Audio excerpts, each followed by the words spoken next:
for regular users and the first deposit bonus. Gaming devices store and the best choice of payment systems. Dota 2 and Hearthstone, Counter-Strike and StarCraft, World of Tanks and League of Legends. EGB.com. You know for sure who's going to win. G2A.com, the best video game store ever! Fast as lightning, solid as a rock, cheap as duck. What's more, you can sell on it because it's also a marketplace. Remember G2A.com, the best video game store ever!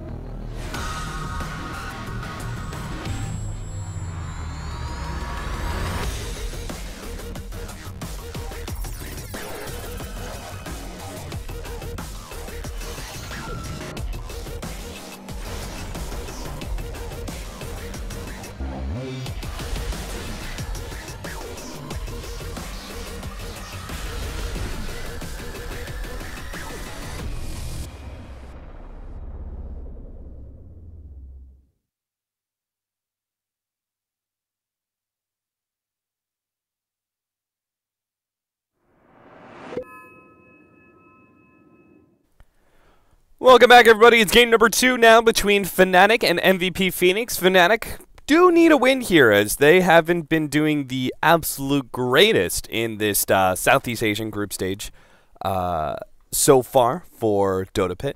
As they are actually, I was looking over their score. They're top of the board right now because they've played the most games, but they do not have a fantastic win, as they've had 4 different wins, 2 different draws, and 2 losses, so not outstanding.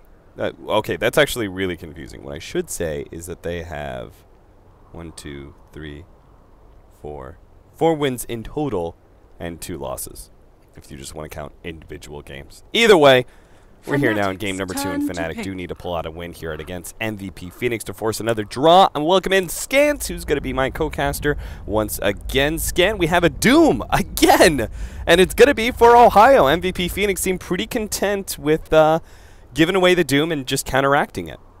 Yeah, and MVP Phoenix also start with the Bane Darkseer yet again, just like last game. So clearly, like, that's a beginning to a draft that they enjoyed. This time they do get the AA in the second phase, so they'll have it for themselves. Possibly combine with the Darkseer, but also just against that Doombringer. And the Gyrocopter is kind of interesting from Fnatic, because this is one of the few heroes that both Mushy and ADTR have been playing recently. So we don't know just yet. I would guess more likely it's ADTR and they put Mushy in the mid lane. Yeah, especially Wind Ranger, I think, is almost 99% chance Mushy in the mid lane, with ADTR and the Gyrocopter in the safe lane. Why do you think they didn't ban away the Ancient Apparition? It's just kind of interesting to me that Fnatic, like, picking it up last time was in a way to make sure that the Doom, you know, didn't get counteracted by that Ice Blast, but they chose to ban away the Dazzle and the Alchemist instead. Do you see that much value in the Alchemist in that 3-4 area? Do you really think he's 5 seconds remaining. More valuable than your Ancient Apparition? I'm not too sure. I guess maybe their feeling is like, since it's going to be an offlane Doom anyway, like, sure, if you want to pick a hero to counter offlaner, not the end of the world. I'm not sure why they banned the Alchemist. They must be, well, for whatever reason, specifically worried about dealing with the Alchemist. It's easy to see why you ban the Dazzle, because that's going to work. Yeah. That's also kind of a counter to the Doom, and yeah. Very, and that very hero's powerful just, hero in the so good right now. But the Queen of Pain for MVP Phoenix, which is a Cure hero, doesn't necessarily have to be the Cure hero. I'm pretty sure Solo Rank Warrior can play it. But definitely previous versions of their team, they used to run the safe lane and mid. Rubik now for Fnatic. There's a decent number of steals, though it's pretty rare to see Rubik picked up nowadays unless there's just a really good hero. Obviously, Bane's one of the, I guess, the best heroes that you can pick Rubik against, because Fiend's Grip is an easy steal. You have an interrupt against it. He has an instant stun against Queen of Pain as well, and that Blink can be quite valuable if he manages to get his hands on it. So we'll see if they manage to make it work. He'll be a decent setup hero for the Gyrocopter as well against that Darkseer. MVP Phoenix not going to have the opportunity to run the same kind of dual lane scenario that they did last time. And interesting that MVP Phoenix actually banned out the Night Stalker in that second ban phase as well, because even though it didn't succeed, you could tell they were kind of like, okay, this is an annoying hero to deal with. Did so much early on. Didn't get to kind of control the game the way Night Stalkers usually do once they hit Aghanim Scepter, but this is, I mean, Chrissy for me is the player to watch in Fnatic. And I was saying in the previous game, it's kind of like he fell on his sword, he took one for the team, recognizing it. I think that they needed Ohio to be back in his offlane role. They needed Mushy to be back in his core role. Yeah. And so it kind of just like worked out that he needs to be playing in the support role. Wraith King. Alright, well, But yeah, he's he's a phenomenal player in any role, really, is what I wanted to say. And there's been some commentary that like Fnatic are wasting his talent on supports or something. I don't think that's necessarily the case. I think supports can make talented players just as much. I don't know if he'll be the Rubik or if he'll be the last hero. It's also an interesting thing that they left their last 2 picks for the supports, which is fairly unusual. Yeah, I do feel that if they're going to keep DJ on the support role, that they should give him those more aggressive heroes like Night Stalker, if you get your hands on the Tusk. Those kind of heroes that are able to roam around early on, because I think when I look at him, I see a lot of comparisons to, you know, Aloha Dance, how he used to be a pub player. He was actually a mid player, and he was actually very strong. Like, mechanically, he's quite gifted in that role. But you can see that he's very good at support play, and he's best, I think, when he's running around the map, you know, finding those openings against the other enemy team. And I think that in a very similar fashion, DJ is best with those kind of aggressive supports. Yeah, I agree completely. I mean, when he played offlane, when he played mid, he was playing Queen of Pain, Ember Spirits, Batrider, Puck, those kind of heroes. It's the same kind of like go on them heroes. So yeah, tempo controllers is really the best kind of term for it. Whether it's mid or the 4 position, those are, I think, are the 2 best positions to really control the flow of the game. But we'll see which one he's going to be playing here, because we have a Silencer as the last pick for Fnatic against the Wraith King that MVP Phoenix went for. Yeah, he had to be the Rubik, didn't he? Because you don't see him sitting back and just casting Global Silence every now and then. Net will be happy to do that. And I don't know, this Wraith King, by the way, there's not the neatest of responses to deal with him in this game. I mean, they can try and kite him, they can disable him, but if they ever wanted to like take down the Wraith King, I'm not really sure what the plan is from Fnatic, other than just killing him twice. Do you remember what the last ban was from Fnatic?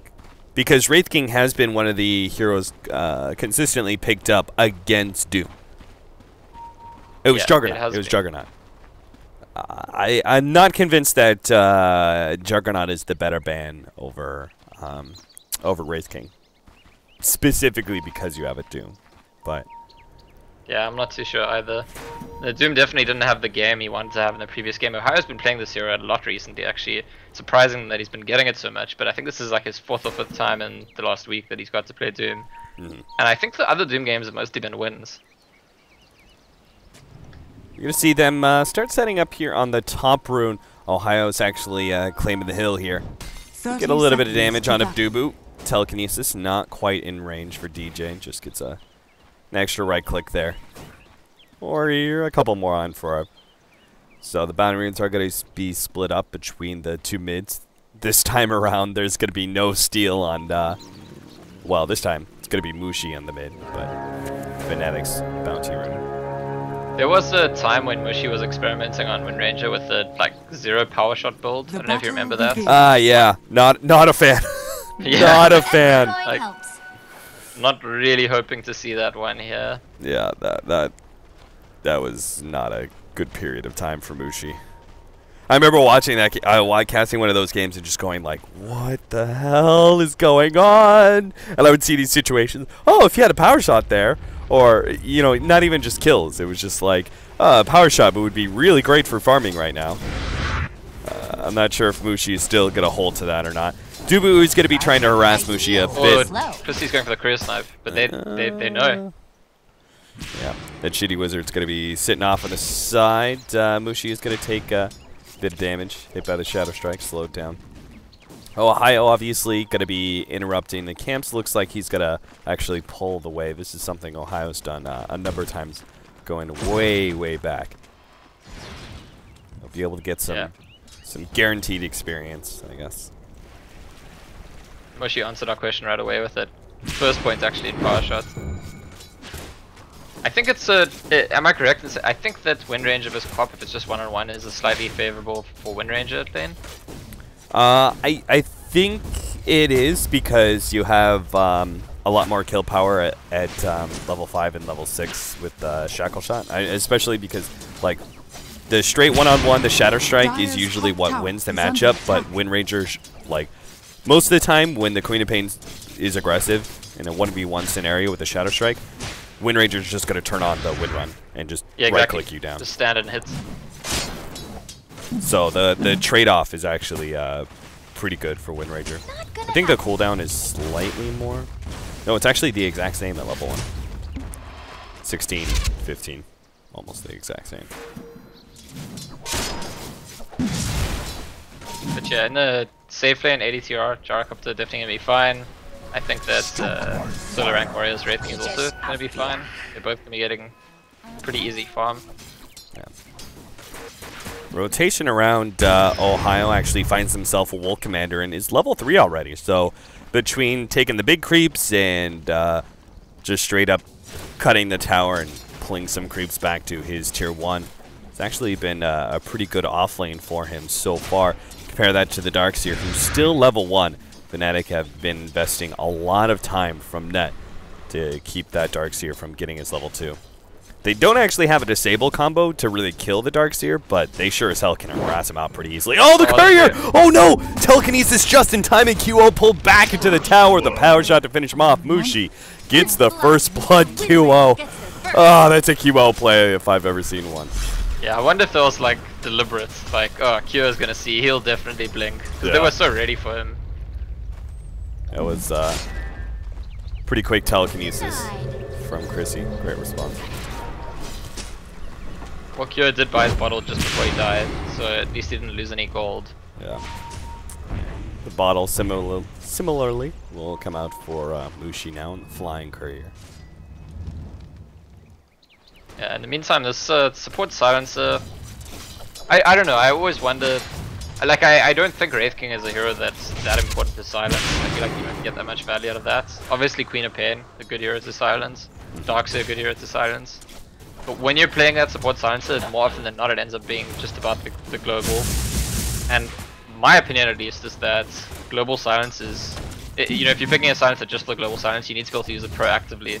So again, we're gonna, like, as the game develops, we're going to be looking into, like, do Fnatic have that initiation power? Can they go in with the Doom or the Rubik or the Wind Ranger? I think if you're forced to use your global silence defensively, you just never get, like, the true value out of it. Yeah, that's why I actually expected an Earthshaker and not the silencer, just because I figured they would want a blink hero. Because right now, you know, as you said, you need to be able to try to jump in and kind of set up that global silence. You want to be the initiator in this case, but they don't have the greatest heroes for it.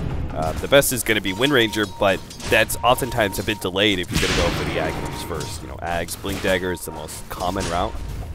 But even then, I don't think that's the most reliable stuns in the world. Mushi pops his double damage, battling back against QO's aggression.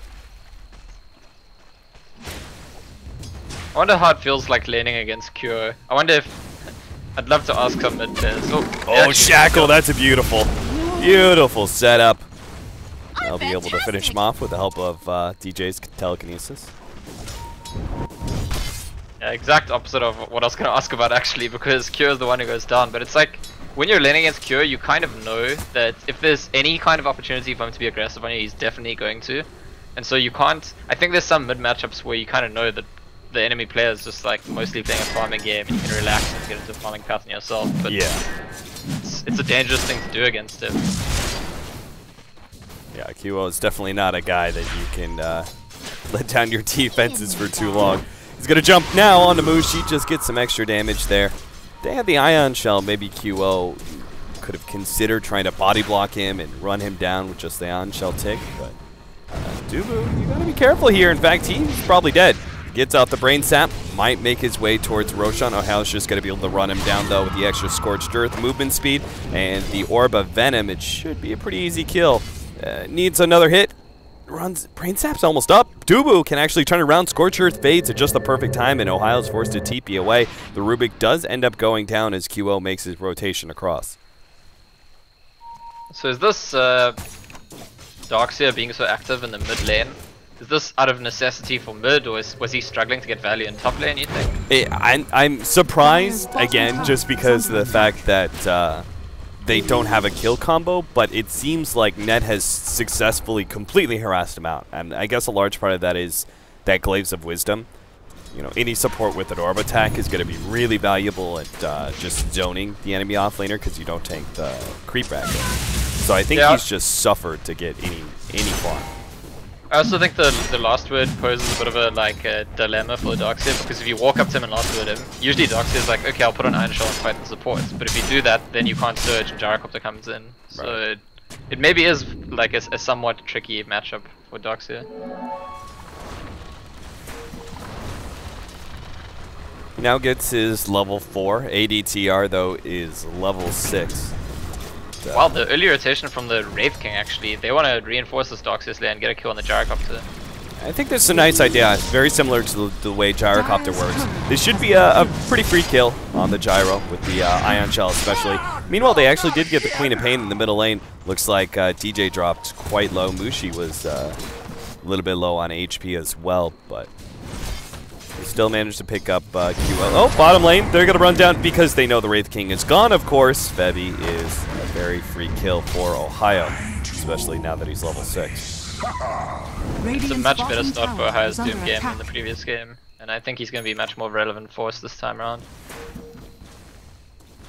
It's a nice idea, getting the Wraith King aggressive and using him like that early Gyrocopter, smoke into the off lane, and give free space to the Ancient Apparition. But when you have a hero like Doom, I think he's just able to punish the support that's left alone so easily. Yeah, the other concern, I mean, obviously it justifies itself if you kill the enemy carry, to make the rotation for your carry.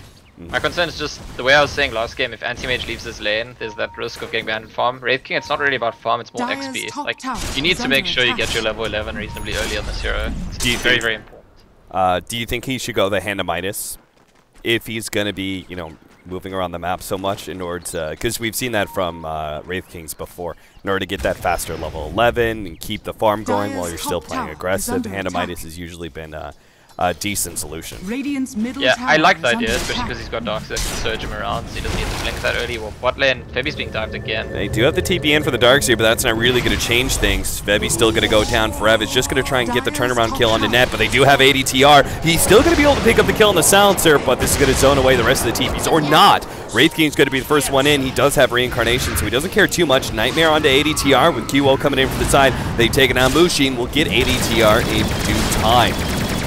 Double kill there, triple kill actually for QO. And the only trade-off was an Ancient Apparition and Darkseer. Well worth it for Fnatic. QO, by the way, was 0-3 before that fight. Or, sorry. 3-3, just like brings him all the way back in. I meant to say well worth it for MVP, obviously, because that was huge for QO. Yeah. And, yeah, I don't know. It's almost like MVP saying to Fnatic, you're diving us, like we're the diving experts here. And Wraith King now back in his normal lane because that's where the fight was happening, and he is going to go straight into the blade mail. I kind of agree with you that Midas could be a consideration if he's going to be that active, but I feel like MVP are just confident in like in their activity they're going to succeed in fights, and then he's going to get the levels anyway. Like the risk is, that's why it's similar to Anti-Mage. Well, he's actually going straight on the Doom here. Yeah, middle lane they actually pick up the kill, but it's going to be the bottom fight that's going to be a bit more interesting here. Wraith King is going to be losing his Reincarnation soon, it looks like. Fnatic, are they going to be able to punish it twice in a row? Power shot? No, it's not quite up. So they couldn't take away that. If they had actually gotten the Reincarnation at some point in time, then they could have thrown down the Gyrocopter ultimate on the second life, and maybe they could have killed the Wraith King. But now, he's going to be able to finish farming his Blade Mail, which is going to be exceptionally strong, especially against the Gyrocopter mid lane. Mushi committing for this kill onto Febby. He's going to be stunned up in the process, but QO doesn't have that Sonic Wave anymore, and won't be able to get the counter kill. So it's actually important that Mushi gets that kill, because Fnatic really, like they had made a 3-hero rotation to the bot lane. They failed to even get the Wraith King's ulti, and in the meantime, Cure had killed Nets at the mid lane. So like some kind of return very important there, and Mushy kills a support for a support. Then. So blade mail complete for the Wraith King. 7-7, but the game is not as even as the scoreboard would entail. It's about a 2,500 gold lead for MVP Phoenix, 700 experience. Oh, DJ. Look at. Oh, okay. It doesn't get spotted and Cure just TP's out. He's gonna. DJ, not knowing that the Quappa's gone, he's gonna TP to his tier 2. He's just trying to soak for his level 6. Because this is such a potentially good game for him on the spell steal status. MVP Phoenix, 4-man smoke up, making their way through the river. Gonna lead with the Wraith King here. They're gonna be diving into this tier 1. They're going for Mushi first, but they're met with Ohio and immediately gets the Doom off onto Dubu, who's just going to get 3-shot here quite easily. Now the Ice Blast comes in, is going to be clipping Ohio. Maybe they can get that kill with the slowdown. The reincarnation, it's not going to be enough. Net will be dying though, and MVP Phoenix have taken control of this tier 1 tower. Another stun onto Mushi. Stolen now by DJ, turns it around onto 4Ev. That'll be another kill for Fnatic. Shackle shot landing out there. Solar Rank Warrior going to be controlled up. QO trying to push back against ADTR. They're really committing for this tier 1. They'll get it too. And Mushi may have just overextended himself. There's no response to the supports. The Sonic Wave comes in. Didn't realize that just come off cooldown.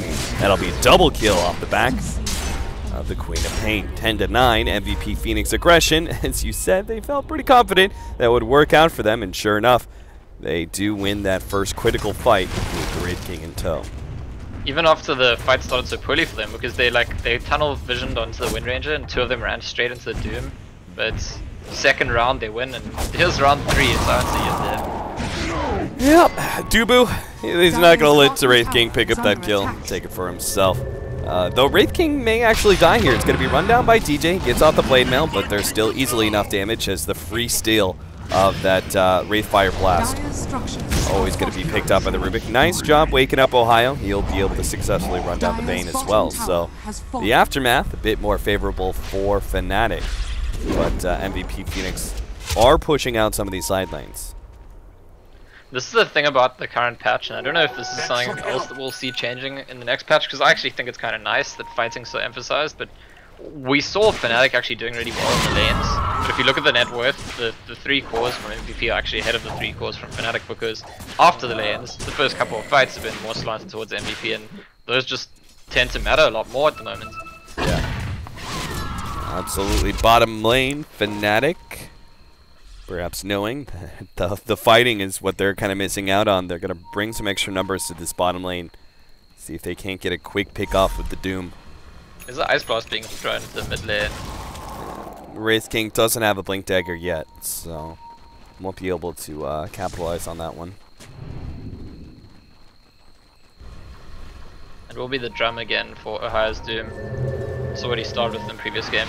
Then he bought a point boost to that game. I wonder if he wants to, if that's because, you know, things are going badly and he'd rather actually get that Blink next if he can. Brev is going to be doomed up, and the silence is there as well.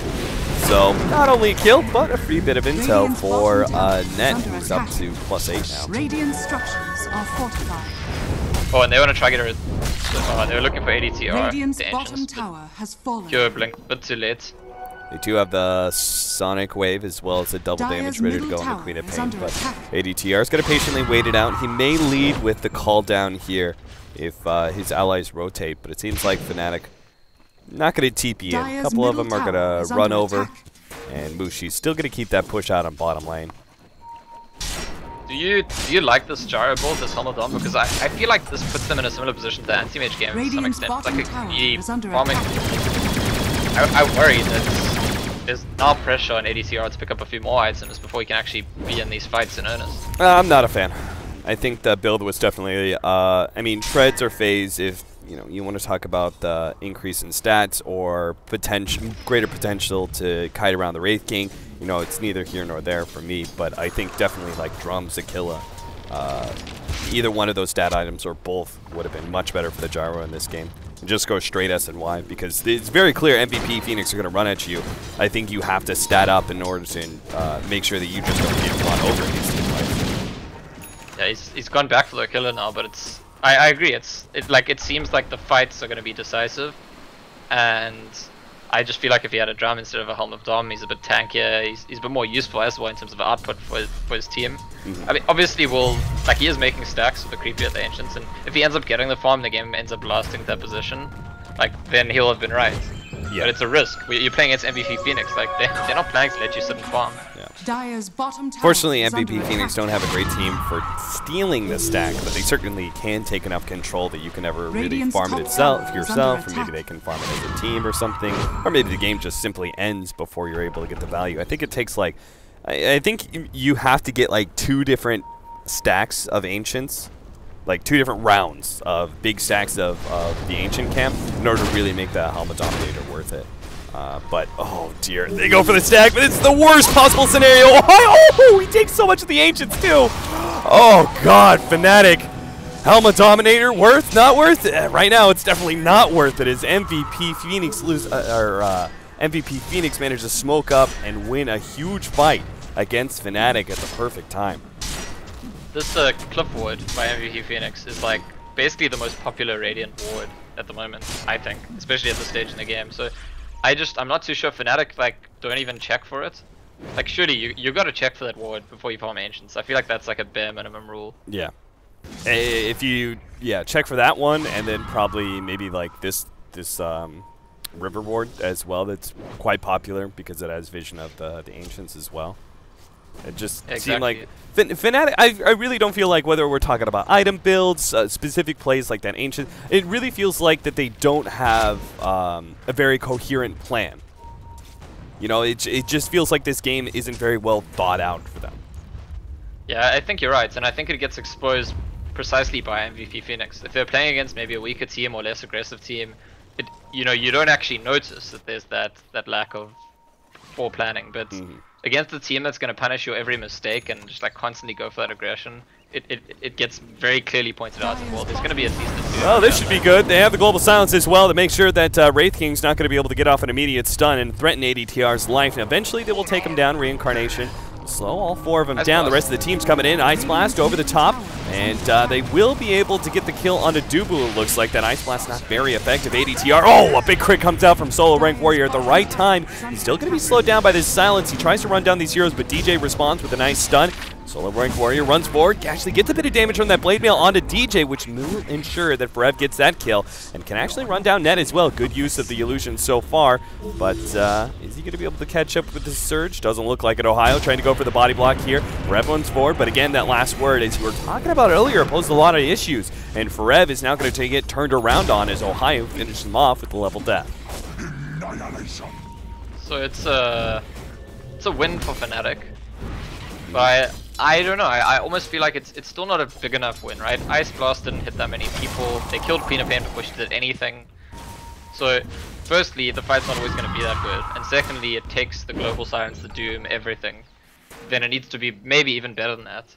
What do you think about that ice? It was really weird. The Ice Blast, I felt like it had an opportunity to hit multiple heroes, and he let it go. Yeah, he let it go too late. Yeah, I don't know. Maybe he specifically wanted to catch the Doom. That's sort of what it felt like to me. But maybe a bit too tunnel vision in that position. Because sure, it's meant to counteract the Doom, but when it comes to a big fight like that, your Wraith King's just procced his ulti. You want to just hit as many people as you can. Yeah. Fortunately, the Wraith King being able to finish off the Gyrocopter, I think, was one of the big things that made sure that MVP Phoenix didn't completely lose that fight. They got some sort of turnaround. DJ, well, he's going to be orchid up. He's definitely dead, but is DTR going to be caught as well? Yeah, definitely. Bebby with that maxed out Ice Vortex though that we've been seeing from all these Ancient Apparitions lately. So effective at catching out heroes on the run. Yeah, and this is MVP Phoenix did not even rush for a gank after the fight. They kind of took their time about it, but Global Silence is such a long cooldown that they know. You know, we lost that fight because there was a global. It's done, we can do whatever we want for a while. It's back up now, so might be round 2 for Fnatic to try go for players, but they're going to need their Gyrocopter and Rubik to respawn. See, QO, he completed the Orchid not so long ago, and he almost has BKB complete now. Wraith King's ulti is going to be up again very soon as well. Got that level 11 now. Dire's top tower is under attack. Mushi. 3-man smoke up. Fnatic. Actually going to try and push through here. I'm assuming that Mushi's going to TP in. Dire's They have to top kill tower Cure in the is global again. Like, I think that's like vitally important for them. Yeah.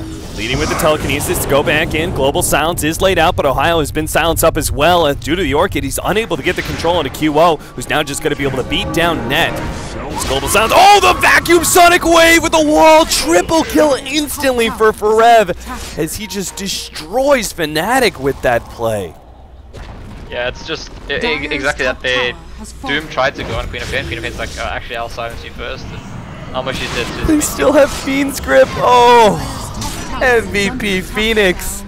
It's like deja vu all over again. 21 minutes into the game, and they've wiped Fnatic right in front of their base. They'll be able to push down this tier 3 tower, and this time around, they can actually maybe get the early melee racks. Yeah, I mean, look, there's question marks for this Fnatic lineup, and people have been worried about, you know, what are the problems, how they fix the problems, when are things gonna get better. I mean, they haven't had big losses recently. In fact, I think this will be their first 2-0 loss in DotaPit. They've had a couple 1-1s. Yeah, they've just been tying with some of the stronger teams, like I believe Mineski and I think Signature Trust was the other one. Yeah, but I mean, what I want to say, on the other hand, this series, at least the way it's looking at the moment, very bright signs for MVP Phoenix, which is a team that's, I feel like, since their really nice run in top 8 in the international, hasn't really stood out that much. Yeah, I mean, they also had some roster changes. A lot of people were like, oh, Korean Dota, is that going to become huge? And we haven't heard that much about it. Nice pick off there. Telekinesis pulled back because he's got Net joining him, but with the Guardian Greaves laid out, it's pretty obvious for Rev should be able to survive. And now, actually, the Wraith King joins the fight. Blinks the wrong direction there. ADTR is able to get some distance. Doom immediately placed on QO, but Ohio has to turn around and help out his Gyrocopter, but he's already dead. Solo rank Warrior has managed to finish him off, and it looks like MVP Phoenix will escape. QO. Yeah, he's good. He's good as well. So everyone survives from MVP Phoenix, and they got the 2 cores of Fnatic. It's a mess. I mean, Ohio gets the doom off on Cure, but it's after he's already used his whole combo to burst down Mushi, and that's not really the fight you want to have yet again. It's when you pick the support silencer, when you pick this kind of lineup, I feel like so much needs to go right, and it just hasn't. As you said, like Fnatic are playing as if they don't have a very clear plan for how to execute, and that means that it's very possible that they're a little bit clunky in their initiation and their execution, and they absolutely lose fights whenever that happens. Fnatic, they've been having a lot of issues lately, and now with this roster change to ADTR being added, thought maybe that would help fix some of those issues, but it seems clear Fnatic still got to work out some of these kinks. Meanwhile, MVP Phoenix are looking quite hot in their first series here at DotaPit. They're going to be able to take Roshan and are in a position just to outright end game number 2 by 30 minutes. Yeah, they're looking really good. That's what I mean, it's not just Fnatic making mistakes. I think MVP Phoenix have played a really good 2-game series.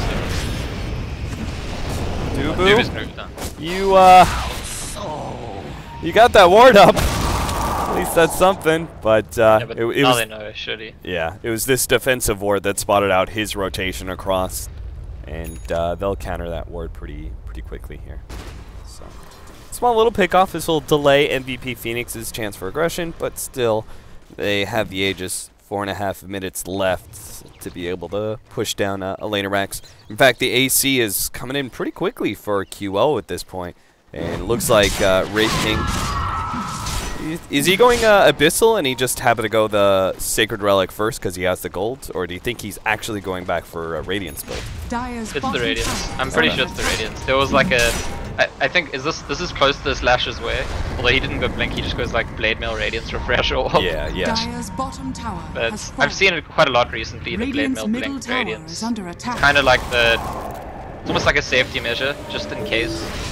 I'll also like it's a lot of damage, a lot of presence, but also I'll keep farming just in case. Yeah. It feels like, though, this exact build, especially if you're like the Blade Mail into Radiance, I think makes a decent amount of sense. But if you're going to invest that much into the early game, Blade Mail and Blink Dagger, I think it's pretty easy that you could just be shut down and you'd never be able to pick up that Radiance afterwards. Managed to get away, though. Glimmer Cape has done a lot, saved the Doom. Saved Forev from the Doom earlier. And, yeah, it was actually the introduction of Chrissy's Blink Dagger, that's how I got caught out. But now they'll know about it and be aware that Blink Telekinesis possibilities with the Wraith Fire Blast. And spam out some homing missiles. Jump in, go for Mushi first. They throw the vacuum, everything else. Ice Blast is going to come over the top. Doesn't quite land perfectly. They've already taken out the Gyrocopter, though. QO is going to be taken out by Mushi in that Focus Fire, but not before he gets DJ. No, the Healing Fountain is going to be able to keep him alive. They have the Radiance complete, though, for their Wraith King. They'll go back to finishing up this Tier 1 tower with the second life of QO. And Ned didn't even get to use his Global Silence there. Poor Ned actually has been so close to Glimmer Cape for a really long time, and I want to say there wasn't actually any True Sight. But, okay, there was True Sight. They did have True Sight, it wouldn't have mattered anyway. Previously they were pushing, they didn't have, but she's going to be jumped on here again. They have the vacuum if they want to try and expend that one. Meanwhile, Doom placed on a QL, but he's going to try and help Mushi out first, but Mushi's already dead. Now QL's left with the Ice Blast on him. He'll go down as well. DJ, the last one alive, and he'll be the one to call it GG. I gotta say, like the very early game looked kind of back and forth in both these games, but it feels like irrelevant to me because the very early game, those kind of first 5 to 7 minutes, don't really dictate that much very often in the current meta game. And the next sort of 7 to 15 minute period has been like very MVP heavy in this series. They've like completely outshone Fnatic, looked like a tier ahead of them, to be honest. So Fnatic, I mean, they've already had a couple of draws, but this loss is really going to hurt their standing in DotaPit, as I believe they still have some potentially tough matches ahead of them. I don't think they played 1, 2, 3 yet, which is another pretty decent team coming out from Southeast Asia, because they actually beat Signature Trust. Yeah, that's Yama's team. Yeah. So that could actually be, again, another rough match for Fnatic. Meanwhile, MVP Phoenix come in and take on what was, you know, sort of the, I don't know what you want to call Fnatic, because they're not, obviously not the most dominant team of Southeast Asia, but it's like they're the title team, you know. Yeah, they're like the symbolic leaders of the scene, I guess. Yeah, exactly, exactly. Even if they aren't the best, they're still kind of like the team that everyone thinks of first. And MVP Phoenix, they just ripped them a new one. This new roster of MVP doesn't look too bad. Yeah, I'm super excited to see them play a bit more, because I was one of the people who watched here, and I was like, it would be really exciting if there was consistently like at least one Korean team that's just like competing at the top. So I hope it's not just like a one series thing and they keep this good form. All right, guys. That is it for, well, that's it for this morning. We actually have another match tonight. Durka's going to be coming in and casting that one. It's also for DotaPit. I believe it's around 18 CEST, or CET. Not sure exactly what time it is, but I'm sure. Just go to Join Dota. It'll be up there. Figure it out there. Thanks for watching. Scant, you got anything for me? Any shout-outs? No, thanks. Right. It's been good. Been a while since we cast together. I enjoyed it, so maybe we'll do it again sometime. Absolutely. Always enjoyable, man. Anyway, guys, joindota.com. That's it. Thanks for watching.